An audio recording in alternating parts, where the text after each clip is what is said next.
யாழ் மறையலை தொலைக்காட்சி நேயர்களுக்கு அன்பு வணக்கம். மீண்டும் ஒரு கேள்வி பதில் நிகழ்ச்சியிலே உங்களை சந்திப்பதில் நாங்கள் மகிழ்ச்சி அடைகின்றோம். இன்றைய நாளில் 152வது கேள்வி பதில் நிகழ்ச்சியிலே உங்களை சந்திக்கின்றோம். கடந்த நிகழ்ச்சிகளுக்கு நீங்கள் வழங்கிய ஒத்துழைப்பிற்கு மகிழ்ச்சியோடு நன்றி கூறுகின்றோம்.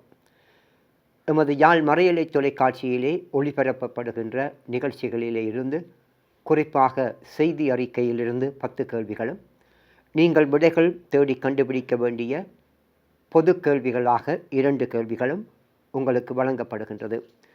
எனவே இந்த நிகழ்ச்சியிலே பங்கெடுத்து எமது யாழ் மறையலை தொலைக்காட்சியினுடைய வளர்ச்சியிலே உங்களுடைய ஒத்துழைப்பை நாங்கள் எதிர்பார்த்து நிற்கின்றோம்.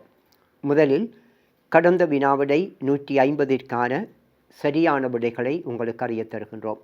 முதலாவது கேள்வி, அமைதியான உலகை உருவாக்க எது அவசியம் என்று திருத்தந்தை 14ஆம் லியோ தெரிவித்தார்? இதற்குரிய சரியான விடை தனிப்பட்ட மாற்றம். இரண்டாவது கேள்வி, பாலைத்தீவு புனித அந்தோனியார் திருத்தல திருவிழா எப்போது நடைபெற உள்ளது? இதற்குரிய சரியான விடை பங்குனி மாதம் 7ஆம் திகதி. மூன்றாவது கேள்வி, கிளிநொச்சி மறைக்கோட்டத்தில் நடைபெற்ற பீடப்பணியாளர் ஒன்றுகூடல் நிகழ்வில் அருட்தந்தை ரொஹான் டியோனி அவர்கள் என்ன தலைப்பில் கருத்துரை வழங்கினார்?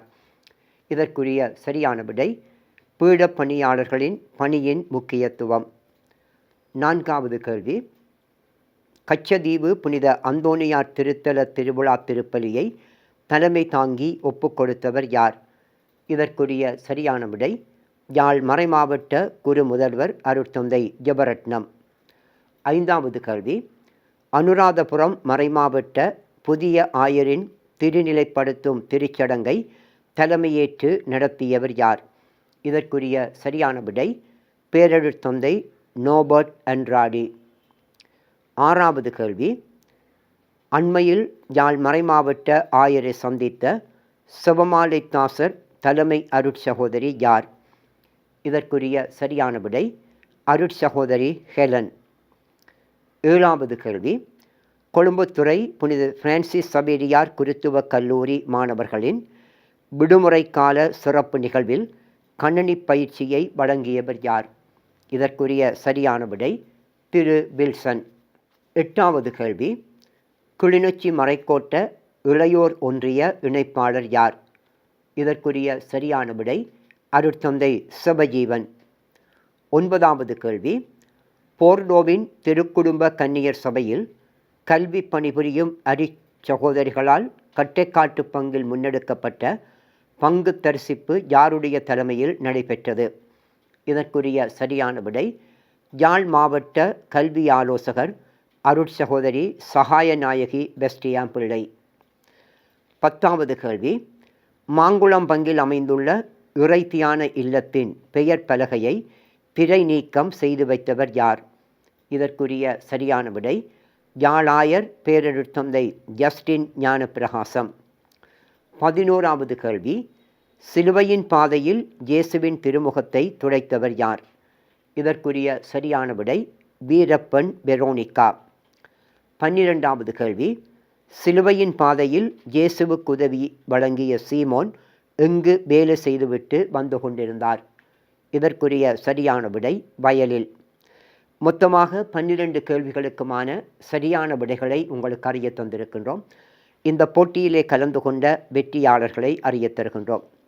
ஆனா ஜனனி யாழ் புனித மரியன்னை பேராலயம், பாவண்ணா ஷாமினி சுண்டுக்குழி புனித ஜுவானியார் ஆலயம். தொடர்ந்து வினாவிடை 152ற்கான வினாக்களை உங்களுக்கு அறிய தருகின்றோம். முதலாவது கேள்வி, அமைதியை நாம் அடைய எவற்றை பரப்புரை செய்ய வேண்டும் என்று திருத்தந்தை 14ஆம் லியோ தெரிவித்தார்? இரண்டாவது கேள்வி, மன்னார் மடு திருப்பதியில் நடைபெற்ற வடக்கு கிழக்கு மறைமாவட்ட குருக்களுக்கான தியானத்தில் எத்தனை பேர் கலந்து கொண்டனர்? மூன்றாவது கேள்வி, அமைதியின் எதிர்காலத்தை கட்டியெழுப்ப யாரை முதலீடு செய்ய வேண்டும் என்று கருதினால் பியோத்திரோ தெரிவித்தார்? நான்காவது கேள்வி, இம்முறை மேடையேற்றப்பட இருக்கின்ற திருப்பாடுகளின் காட்சியின் பிரதியை எழுதியவர் யார்? 5வது கேள்வி, அண்மையில் யாழாயரை சந்தித்த ஏழைகளின் சிறிய சகோதரிகள் கன்னியர் சபையின் அருட்சகோதரிகள் யார்? 6வது கேள்வி, நல்லூர் சுவாமி ஞானப்பிரகாசர் அவர்களின் முப்பொன்விழா நினைவு மலரின் ஆசிரியர் யார்? 7வது கேள்வி, சாட்டியில் நடைபெற்ற யாழ் மறைமாவட்ட குருக்களுக்கான தியானத்தை நெறிப்படுத்தியவர் யார்? 8வது கேள்வி, பன்னி ஹியூடெக் கரித்தாஸ் நிறுவனத்தால் முன்னெடுக்கப்பட்ட விசேட தேவையுடையோருக்கான கௌரவிப்பு நிகழ்வு எங்கே நடைபெற்றது? 9வது கேள்வி, ஈழத்து திரைப்படமான அந்தோணி என்னென்ன மொழிகளில் வெளியிடப்பட்டது? 10வது கேள்வி, தருமபுரம் பங்கில் புதிதாக ஆரம்பிக்கப்பட்ட மரியாயின் சேனை பிரசீடியத்தின் பெயர் என்ன? 11வது கேள்வி, கொல்கத்தா என்பதன் பொருள் என்ன?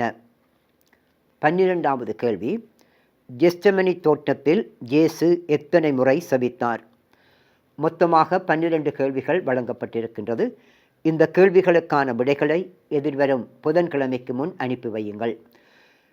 இந்த கேள்விகளுக்கான விடைகளை நீங்கள் அனுப்ப வேண்டிய வாட்ஸ்அப் செயலி இலக்கத்தை அறிய தருகின்றோம்.